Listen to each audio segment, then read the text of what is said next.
यहाँ पे देखिए पेशाब भी पिला रहे रसूलुल्लाह। आपने हिंदुओं में गौमूत्र पीना सुना होगा, लेकिन मुस्लिम्स में भी मूत्र पीने की बात कही गई। जब से मोहम्मद ने ऊंट के मूत को पीना शुरू किया और नए नए मुसलमान जो बने थे उनको भी पिलाना शुरू किया, तब से ऊंट का महत्व वह और ज्यादा बढ़ रहा है। जरा बताना कि इस ऊंट के मूत में कौन सा मिनरल मिल रहा है तुम्हें? मैं इनसे कहता हूं, जो कह रहा है कि मोहम्मद सल्लल्लाहु अलैहि वसल्लम ने ऊंट का पेशाब पिया, मैं उससे कहता हूं प्रूफ लाओ, उसका प्रूफ लाओ, और उसे सर्व किया, उसके बारे में उभारा, उसकी वजह से ऊंट का महत्व इंपॉर्टेंस बढ़ गई, लाओ प्रूफ लाओ। कोई प्रूफ नहीं है। अब जो उसने कहा, जरा बताना कि इस ऊंट के मूत में कौन सा मिनरल मिल रहा है तुम्हें? जहां वो ऑब्जेक्शन उठा रहे हैं और उनको पता भी है, जो हदीस से वो लोग ऑब्जेक्शन उठा रहे हैं वहां क्लियरली दिया हुआ है मेडिसिनल रीजन से पिए थे। वो कोई जनरल बात नहीं थी, आमतौर पे ऐसे ही एक ड्रिंक के तौर पर या हेल्थ बेनिफिट्स के लिए, ऐसा नहीं, बल्कि मेडिसिनल रीजंस के तौर पे दिया गया था। कोई भी अगर ऑब्जेक्शन उठा रहा है तो हदीस तो पढ़ा ही होगा ना, तो वो तो खुद देख ही सकता है।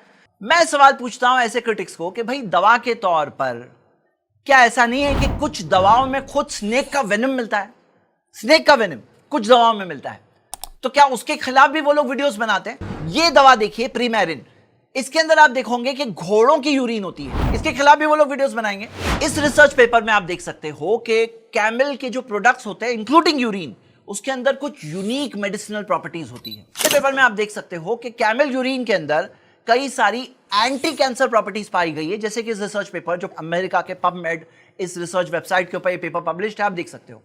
तो जो लोग यहां ऑब्जेक्शन उठाते हैं, उल्टा आप देखोगे कि ये ऑब्जेक्शन खुद उनके ही खिलाफ है, क्योंकि वो चाह रहे थे कि इस पॉइंट को यूज करके मुस्लिम्स को एम्बैरस करें, इस्लाम को बदनाम करने की कोशिश करें, मुसलमानों को ये बताने की कोशिश करें कि कैसे आउटडेटेड चीजें हैं। लेकिन ऑन द कॉन्ट्ररी आपको क्या मिल रहा है कि कई सारी ऐसी चीजें यहां कैमल यूरिन के अंदर खास तौर से मिल रही है।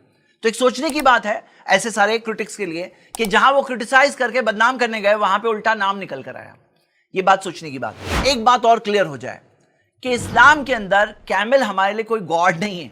कैमल यूरिन पीना कोई इबादत नहीं है, कोई टाइप का सवाब पाने का जरिया नहीं है। Medicinal treatment for select diseases उसके तौर पर इस्तेमाल करना हमें मिलता है।